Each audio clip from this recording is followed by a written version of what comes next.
We all experience stress in our lives. Nervousness, sweating, increased heart rate, frustration, sleepless nights. These are only few from the list of 50 common symptoms of stress according to the American Institute of Stress. I felt multiple of these symptoms while writing this speech, and I do feel some of them right now while giving this speech. Most of us consider stress as something negative. Stress can be beneficial as well as detrimental to our health from both psychological and medical perspectives.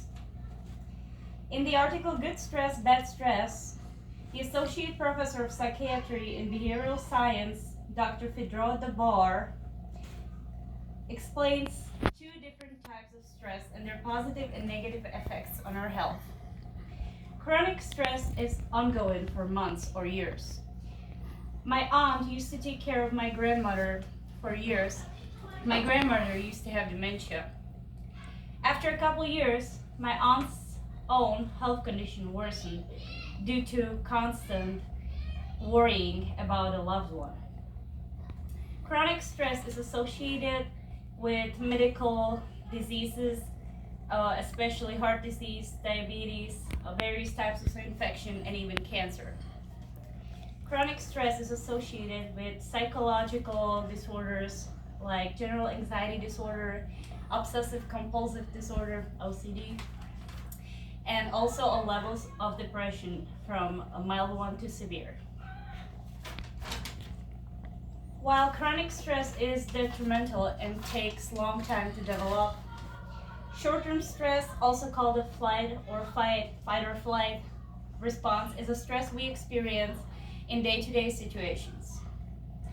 Daily short-term stress-related responses help us become resilient towards bigger stressors. For example, a bride walking down the aisle, excited about her new chapter of her life and at the same time fearing her future. She is experiencing short-term stress.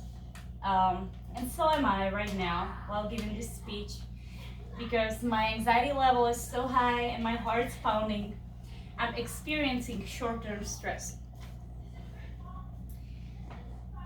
German philosopher Friedrich Nietzsche said that which doesn't kill us makes us stronger.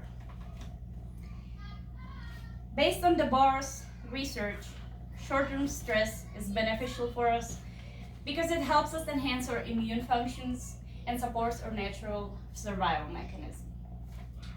Biology must be also considered when we study responses to stress according to our gender. According to Dr. Caroline Mazur and her article, Why is Stress Different for Everyone?, published by Yale School of Medicine, women react differently to stress, especially the ongoing stress, than men.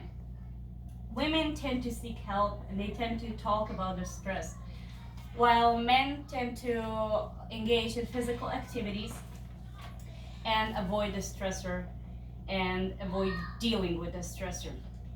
That's why it is no surprise that the statistics made by American Foundation of Suicide Prevention in 2018 shows that men died by stress-related suicide 3.56 times more often than women.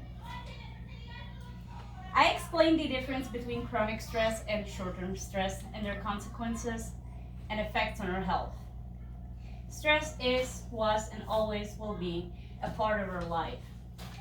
It is important for us to recognize it and deal with it. It is important to seek medical attention if we need it. Opposite genders should learn from each other coping skills, how to deal with stress.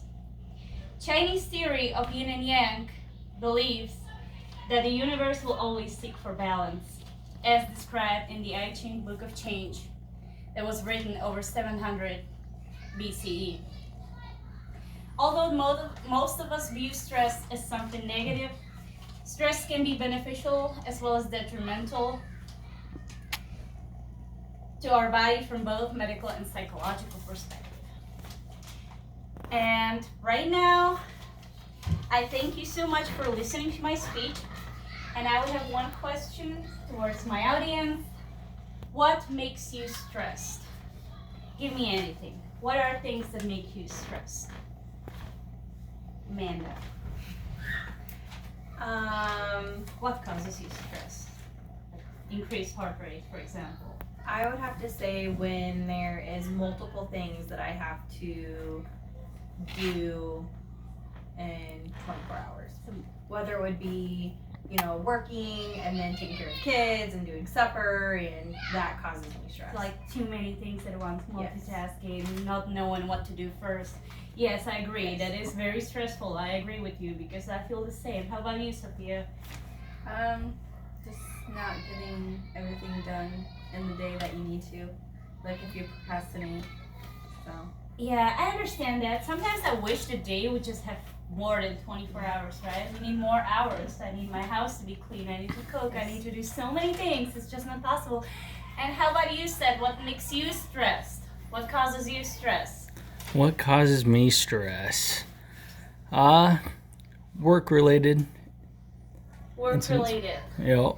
Can you go for a little bit more details with that? Well, in my job occupation, when there is clients or patients that are acting out and putting a stressful environment or hazardous environment on us staff members, it causes us stress and we have to engage on those individuals. And what job are you doing, please? Just Mental health security at NRC. all right. Thank you. Does anyone have a question for me about the stress topic? Or What are some things that you like to do to help cope with those stressors?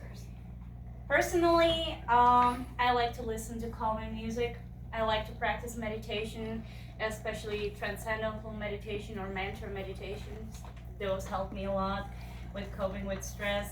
Although I'm not always successful in coping with my stress, sometimes I just feel overwhelmed and it's too much and I don't know what to do. But I'm trying to stay strong, as we all do. I believe most of my stress is just the short-term stress, which is those daily hassles, day-to-day situations. But I believe that if I felt like my stress would be ongoing for more than 6 months and I wouldn't feel happy, I would definitely go and seek medical attention. Thank you. Thank you. Thank you.